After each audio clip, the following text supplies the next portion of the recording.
and I'm going to tie this into confidence, is Mm, there's a type of confidence that comes from knowing and living it.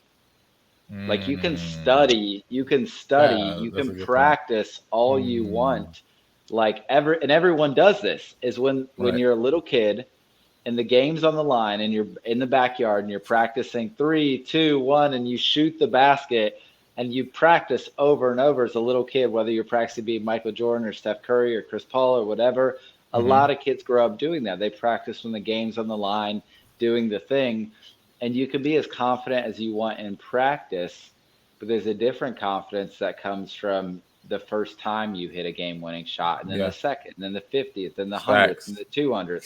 And that's why Steph Curry's in the NBA, is because he's practiced in his backyard, and he was probably a level of confident, but the first time he hit it in a game, there was a different sense of knowing and a different sense of confidence he got Mm, from that.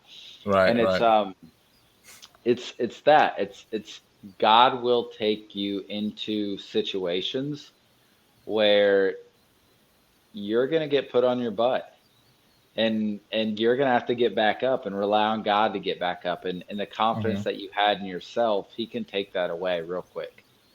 And Mm, and once you've fallen down and gotten back up 10, 15, 20, 30 times, there's just a different level of confidence you have, knowing that God will pick you back up, that you can get back up, that all those things. So that's why I have that confidence. And I would also mm, say, the humility also comes from God is I identify as a leader very strongly. Like, and what I mean by that is I've been in different positions of leadership for the right. last 6, 7 years. I've taught leadership. I coach people.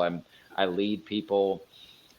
God has had every single thing that I'm involved in, that I'm leading, and at the same time twice over the last 4 years. Mm, And both those times, I feel like what God was saying to me is your identity is first as a child of God. It's not in what you do. What right. you do is your calling, it's your purpose, but it's not your identity.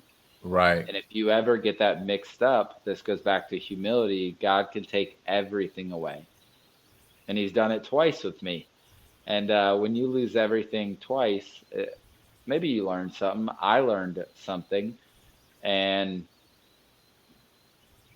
so Mm. I think that the confidence of the humility comes from the experience and the knowing who God is and the experience of going through some hard things.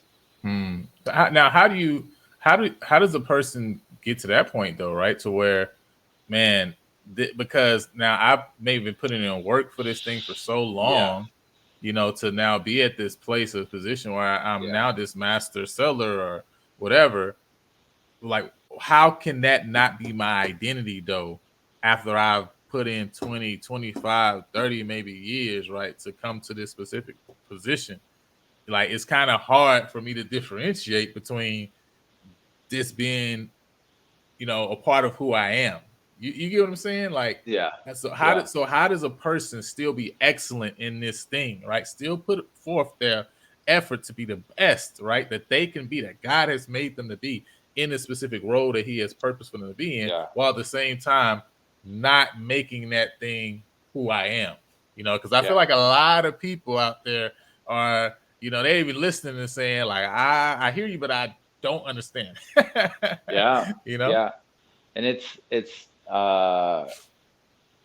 I don't want to say it's not your job to understand, but I will say Mm, this is I was having a conversation with a friend yesterday, and we were talking about running as a Christian versus like knocking and saying, "Is this right? Is this right? God, should I do this? God, should I do this? God, should I do this?" And I was saying, I believe that you can run as a Christian when you do your part. And a verse that's been standing out to me a lot recently is delight yourself in the Lord, and he mm, will give you the desires of your heart. When you are making time each day to delight yourself in the Lord, to enjoy praying, to enjoy speaking with him, to have that time every day, you mhm, can trust the desires of your heart and you can run with them. And so if the desires of your mm, heart are for business, great. Like God's given you them. You're delighting yourself in the Lord, you know, and you can run. But when you're not delighting yourself in the Lord, when you're not making time to spend time with Yeah. God, when even you're praying, but there's no passion, there's no sizzle, you're doing it just Yeah. kind of begrudgingly. It's just a thing that you check off the list. The desires of your heart, they might not be in alignment or in place, and that's when you're Yeah. going to have uncertainty and fear and be double-minded and Yes. wondering, is this a me thing? Is this a God thing? So I think sometimes just Mm. do you, the Bible has a lot of parts where it basically says, this is your job, this is God's job. A lot of verses where it breaks down, you do this, God will do this. And that's one of them. Mm. Delight yourself in the Lord, and He will give you the desires of your heart. Yeah. Yeah, that's factual, man. And it's true because a lot of Christians that I've, seen experience, even in my experience, right? That anxiety, that fear, right? That thought process or mindset of, like you say, wavering, right? That double-mindedness is there a lot of times because it's like, man, should I do this? Should I go this way? Right. And it's like, our minds are so weighed down that we literally become, I call it paralyzed, right? You know what I'm Hmm. saying? We become Yeah. paralyzed in those mindsets and we end up not doing anything. We're just like Yeah. the man with the talents who was given one and end up just burying the Yeah. talent, right? Yeah. Because of how Hmm. we're viewing, oh, you're a hard taskmaster, right? You know what I'm saying? I Yeah. knew that you reaped where you had not sowed, right? And because of Yeah. that view, because of that fear, we end up not Mm. even seeking to accomplish that which God literally gave it to us, right? You know what I mean? He literally gave it to us. It's like you at least could have put it to the exchangers, right? You know what I mean? Yeah. To grow Yeah. that skill. Um, Yeah. and so, it is something that I know that you've experienced. I've definitely experienced it in my life Yeah. personally, and also in with other individuals that I talk to. And I realize that this is something that is really important for us to have conversations around and to help our brothers and sisters to understand that they do not have to fear that, when you're walking and Christ is walking side by side, you can trust him that he says, look, if you go left, right, you will hear a voice saying, turn this way, right, and walk in Yeah. it, right. But Yeah. when you have that picture, it's just like you're saying, you can run, right. And Yeah. that picture that he painted is like you're moving, right. Yeah. It's you don't need to be told to go this way or that way. You're not even moving, right. You know what I'm Yeah. saying? Like, Yeah. let's move, let's move hand Yeah. in hand with Jesus, Yeah. and then watch where he leads us, right. Yeah. Yeah. And it's I think a lot of people want to know what the will of God is, and the will of God, a big part of the time, is He tells you what His ways are. And the will of God, a lot more so, I find, is walking in His ways rather than trying to make all the right decisions.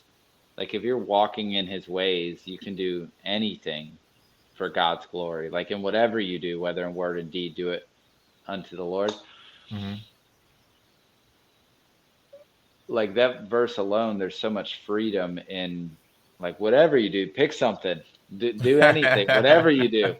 And I heard a really good sermon by Erwin McManus that talked about some Okay. people spend so much time trying to pick which good thing to do that they don't do any good thing. Yes. And, Yes. and it's like God's like, do any good thing. Like take Yes. your money and go invest it over here, go invest it there, go do this with your talents, go do this. Like pick something Right. and just do something with it. Right. Thanks for watching the Lion and Lambo podcast. We hope this clip has been a huge blessing to you. And we want to remind you that we drop new videos, new podcast episodes every Sunday at 9 o'clock. You can find the full episode by clicking the card up at the top right of this video.